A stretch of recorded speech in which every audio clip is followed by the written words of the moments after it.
A curious thing about the criminal, Holmes once told me while looking through a foggy window on an October morning, it often takes on the form of the victim. Until you look long enough to see, it's acting. I don't understand who you're talking about. Until I read Emilia Carr's file, her name didn't initially catch my attention. A 24-year-old woman sentenced to death in Florida in 2011 for conspiring with her boyfriend to murder his ex-wife. The story seemed like a typical tale of modern American love tragedy, falling for the wrong person, being abandoned, and then going mad. But no, this case, according to Holmes, is an essay on weakness dressed up as a mastermind. Emilia grew up in Marion County, a small rural area with more than just fields and oak trees shedding their leaves. It also shed hope. Emilia's father was a reserved, strict man, sometimes violent. Her mother, according to the neighbor, knew how to keep silent to a frightening extent. Emilia learned from a young age how to please others, especially men, to keep herself out of trouble. She got married very young, then divorced, married again, then divorced again. 3 children, 3 different fathers. And throughout those years, a pattern began to emerge. Emilia always loved men who didn't love her back, or only loved her when they needed something. Josh Fulgham, the last man in this story, was one of them. They met when Josh was breaking up with his wife, Heather Strong. Emilia stepped into his life like an antidote, or like a replacement. They dated, quickly got engaged, then Josh suddenly went back to Heather and married her, with his ex-wife. Holmes once said, "Nothing makes a person lose control faster than the feeling of being replaced, especially when that person believes they were the one and only." I believe Emilia has slipped down from that very crossroads. From that moment on, Emilia was no longer the woman who was hurt. She began to become someone who could hurt others. But the question arises, did she actively step into the darkness, or was she led there by the very man she loved? According to the testimonies of many witnesses, it was Josh, not Emilia, who started talking about having to get rid of Heather. But Emilia didn't leave. She listened, she nodded, and then, one February night, she helped Josh lure Heather to an old warehouse and locked the door. A mother, a once friend, has become a name erased. We will talk about what happened in that room in the next part. But at this moment, I wonder, what makes a woman who was once a victim choose to remain silent when witnessing a murder plot? Is it because she is afraid of losing love? Or because she has found a kind of power that she has never had in her entire life? Holmes, when reading the first testimony of Emilia, merely said, "People often see men as predators." But Watson, sometimes, the victim has learned to become a wolf, not because they like it, but because it's the only way to avoid being eaten again.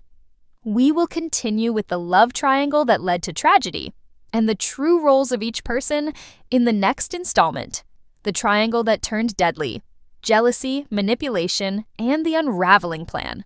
A love triangle case, Holmes said when I brought the news, always carries the scent of gunpowder, the slow-burning fuse within the human heart, not the gun itself. I have witnessed many tragedies that began with love, but it rarely ends with a warehouse and a roll of tape. According to the testimony, the fateful call took place in February 2000. Emilia Carr, with a gentle voice, arranged to meet Heather Strong, the woman who was once Josh's wife and the mother of the children Josh was desperately trying to keep. No one knows what they talked about in the car. All that is known is that Heather agreed to follow Emilia to an abandoned warehouse. A place once used to store corn is now used to store crime. But did Emilia plan it beforehand? Or just a pawn? Holmes is always cautious with confessions because not every word comes from the truth. There are words born from fear. There are words born from love, a kind of love so twisted that it would die for someone else. Emilia, in her first testimony, denied being present at the scene. But after several rounds of questioning and a secretly recorded conversation, she began to change her story. At first, she only said present, then hold the door. Then came hold Heather's hands so Josh can tie her up. And finally, she admitted that she was forced by Josh to hold Heather down when he tied her to the chair, taping her mouth and pinching her nose until the victim stopped breathing. It was a slow death. No guns, no knives, just tape, coaxing, and betrayal. One of the detectives involved in the investigation later said, "I've seen many murders, But the way the victim was killed, by the very two people she once cherished, kept me awake many nights. The noteworthy thing is Josh Fulgham, the one considered the initial mastermind, only received a life sentence, while Emilia, who did not directly kill anyone and even has an IQ below average, was sentenced to death. Holmes sat in the shadows, gently stroking his pipe, as I recounted the story to him. He simply said, "In a love triangle, the weakest often becomes the spearhead, not because they are the sharpest, but because they are the easiest to push forward." From lies to actions, from love to hatred, the triangle of Emilia, Josh, and Heather has reached an irreversible climax. And now only two remain, one living in prison and one waiting to die. We will continue with the next part, where the death sentence is not determined by the crime, but by the number 7, 5. Judgment by numbers, when life and death are decided by a fragile vote. I have witnessed many cases where a confession was the key leading to the verdict, but Holmes always emphasized, when people are afraid or blindly in love, they can confess to things they didn't do. And when the system only believes what benefits itself, then the truth becomes something set aside. In the case of Emilia Carr, the testimony was not a statement, but a labyrinth. At first, she denied any involvement. Then she admitted she was present. Then came guarding the door. Then came holding the victim. Then came silence. No one knows what is real, what is said after being manipulated, threatened, or desperate. More importantly, at that time, Emilia was a woman rejected by both love and the law. Josh, the man she loved, the one who had promised to marry her, married Heather just a month after proposing to her. And in the emotional turmoil, she seemed to lose the ability to distinguish between what was true and what she forced herself to believe. Later, a secret recording was used as incriminating evidence. In it, Emilia recounts the details of the case to a relative of Josh. But Holmes once said, "Words spoken without a lawyer, without freedom, and without choice are not true words, but rather a distorted copy of memory." And then comes the most important detail, an affidavit, a sworn statement from Josh himself, saying that Emilia was not the mastermind. He admitted that he was the one who planned it, and she was just dragged into it. But when it was time to sign, Josh ate the declaration. I'm not joking. He tore off the signature and swallowed it, to the astonishment of the investigator. Holmes just nodded when I told him this. Eating the testimony is a desperate way to maintain control, but it's also a sign that the person knows it carries weight. Unfortunately, the court did not accept that retracted statement. It also does not accept that Josh was later sentenced to life in prison, while Emilia received the death penalty. Why? Because the jury believes she is a manipulator. A belief, not based on actual behavior, but on the way she talks, reacts, and loves the wrong person. And as Holmes once said, his voice full of bitterness, when someone is labeled a witch, they can be burned alive, just for an unfriendly glance. Next, we will enter the most profound part of this journey, where life and death are determined not by the knife, but by the fragile vote of the jury. Let's continue with part 4. Judgment by numbers, when life and death are decided by 7 people in a locked room. There is one thing that Holmes often emphasizes when talking about time. No one can rewrite the past, but the past, if given enough time, will speak for itself. And for Emilia Carr, time behind bars is not just a punishment, but a reversed portrait, a mirror that exposes everything, the law hastily concluded. After receiving the death sentence for allegedly masterminding the murder of Heather Strong, Emilia was placed in solitary confinement, alone, without family, without hope of survival.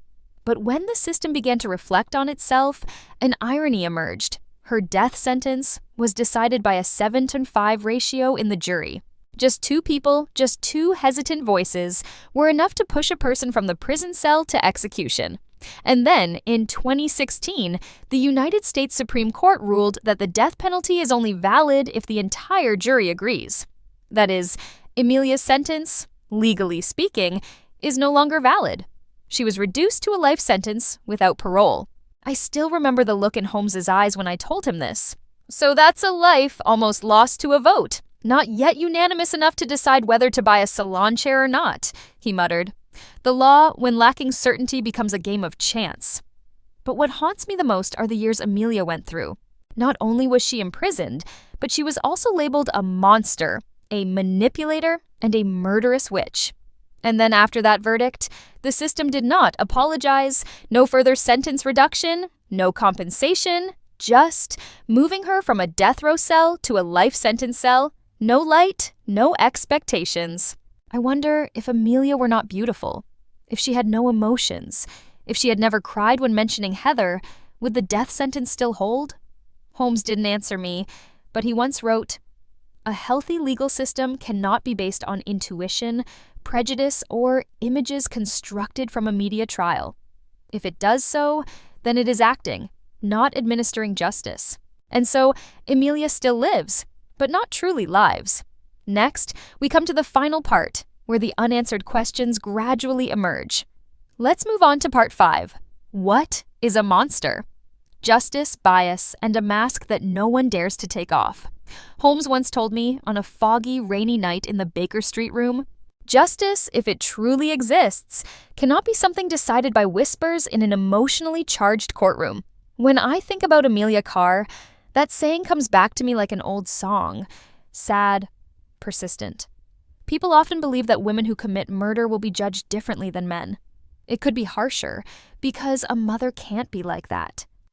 It could also be lighter, because she looks fragile, vulnerable. But the most dangerous thing is when the emotions of the public, and even the jury, are manipulated by images. And Emilia Carr, ironically, is a perfect picture to divide public opinion. A young woman, once abused, who lost her unborn child, then fell into the hands of a violent, manipulative man, and is highly likely the true mastermind of the case. But in the eyes of the prosecutor, she is the mastermind. In the eyes of the press, she is the deadly seductress. And in the eyes of many people, she is a betrayer of the ideal woman model. So, has justice really been served, or are we just giving death to those whom we cannot forgive morally? Holmes does not believe in tears, nor does he believe in smiles. He only believes in motives. And in this case, the legal motive seems to be inconsistent with the truth. Some people say, she confessed, so what else is there to argue about? But Holmes once said sternly to a young police officer, "A confession under pressure, loneliness, and fear. Sometimes it's the only way to survive." When Emilia was sentenced to death, people applauded. When the death sentence was overturned, people protested. Not because the law was wrong, but because emotions were not satisfied. I'm not here to declare that she is innocent, but I believe that if justice is truly blind, then that blindfold has been askew for a long time by the expectations of good women, devoted mothers, or loving partners. In the dim light of the Florida prison, where Emilia is serving a life sentence, perhaps she is still writing. Letters no one reads, apologies no one believes. Holmes never visits the prison. He told me once gently, "That place does not harbor crimes. It only holds the remnants of irreparable mistakes." And that is what troubles me. But what Holmes said that day still haunts me to this very moment.